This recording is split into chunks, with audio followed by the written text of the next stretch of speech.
بسم الله الرحمن الرحيم. തൃശ്ശൂരിലെ മുടിക്കോടിൽ നിന്ന് ഷിഹാബ് ചോദിക്കുന്നു, ഖുർആൻ എന്ന് പേര് കേൾക്കാത്തവർ പോലും ലോകത്ത് മരണപ്പെട്ടു പോയിട്ടുണ്ടാകും. ഇതിൻ്റെ അടിസ്ഥാനത്തിൽ എങ്ങനെയാണ് അവർ കുറ്റക്കാരായി നരകത്തിൽ പ്രവേശിക്കുന്നത്? ഒരു തവണ പോലും ഏകദൈവ വിശ്വാസമാണ് സത്യമെന്ന് കാതിൽ കേൾക്കാത്ത ആളുകൾ കാരുണ്യവാനായ സൃഷ്ടാവിനെ എങ്ങനെ ശിക്ഷിക്കാൻ കഴിയും? ഇത് വിവേചനമല്ലേ എന്നാണ്.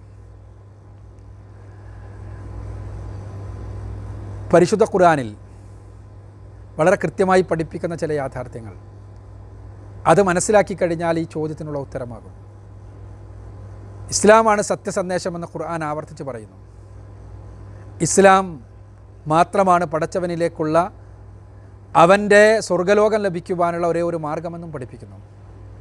അത് പഠിപ്പിക്കുവാൻ വേണ്ടിയാണ് പ്രവാചകന്മാർ മുഴുവനും കടന്നു വന്നത് എന്ന് പറഞ്ഞു തരുന്നു.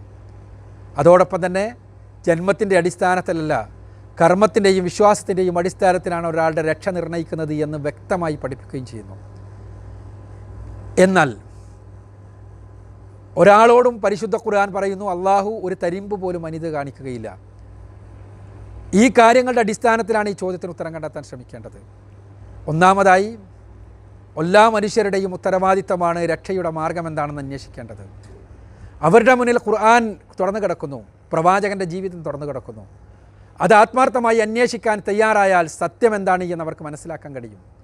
പരിശുദ്ധ ഖുർആൻ അതിലൂടെ കടന്നു പോയാൽ മനസ്സിന് അന്ധത ബാധിച്ചിട്ടില്ലാത്ത ആളുകൾക്ക് മുഴുവനും ഖുർആനിൻ്റെ വെള്ളി പ്രഭാവത്തിലേക്ക് ആകർഷിക്കപ്പെടുകയും അതിൻ്റെ യാഥാർത്ഥ്യം മനസ്സിലാവുകയും അത് ദൈവികമാണ് എന്ന് ഉൾക്കൊള്ളാൻ കഴിയുകയും ചെയ്യുമെന്നുള്ളതാണ് യാഥാർത്ഥ്യം. പ്രവാചകൻ സല്ലല്ലാഹു അലൈഹി വസല്ലമയുടെ ജീവിതം അത് പരിശോധിച്ചാൽ അന്തിമ പ്രവാചകനാണ് അദ്ദേഹമെന്ന് മനസ്സിലാവാതിരിക്കില്ല.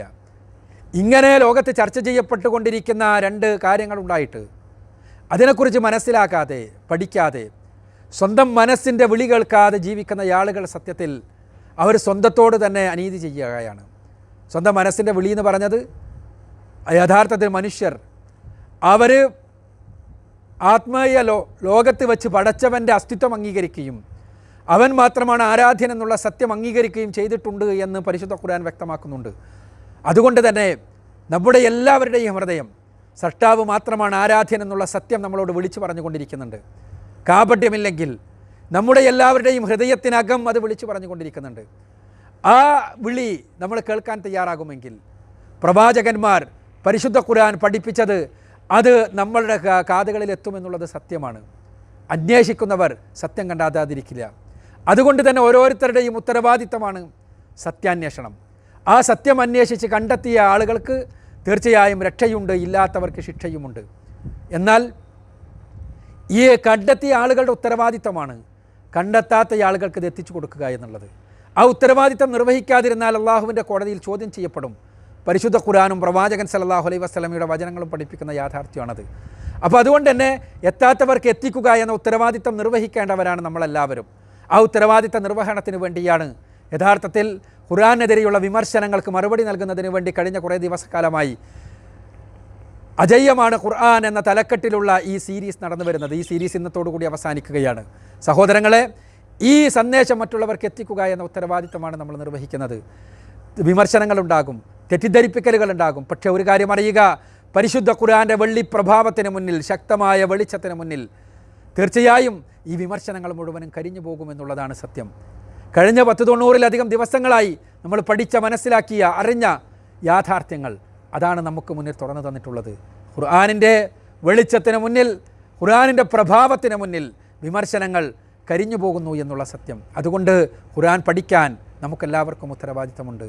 ഖുർആൻ്റെ പ്രായോഗിക ജീവിത ദർശനമായ പ്രവാചകൻ സല്ലല്ലാഹു അലൈഹി വസല്ലമയുടെ ജീവിത രീതി അത് മനസ്സിലാക്കാൻ നമുക്കെല്ലാവർക്കും ഉത്തരവാദിത്തമുണ്ട്. ആ ഉത്തരവാദിത്തം നിർവഹിക്കുവാൻ തുറന്ന മനസ്സോടുകൂടി, നിഷ്കളങ്ക ഹൃദയത്തോടുകൂടി നമ്മൾ സന്നദ്ധമാവുകയാണെങ്കിൽ സത്യമെന്ത് നമുക്ക് ബോധ്യപ്പെടും. അങ്ങനെ ബോധ്യപ്പെട്ട് സത്യത്തിൽ എത്തിച്ചേരുക എന്നൊരു നമ്മുടെ എല്ലാവരുടെയും ജന്മദൗത്യമാണ്. അതിനുവേണ്ടി കൂടിയാണ് നമുക്ക് സ്വതന്ത്രമായ ഇച്ഛാശക്തി നൽകിയത് പടച്ചവൻ, കഴിവുകൾ നൽകിയത്, അറിവ് നൽകിയത്, അന്വേഷണത്തിനുള്ള കഴിവും പ്രാപ്തിയും നൽകിയത്. ആ അന്വേഷണം, പ്രാപ്തി ഉപയോഗപ്പെടുത്തുക നമ്മുടെ എല്ലാവരുടെയും ഉത്തരവാദിത്വമാണ്.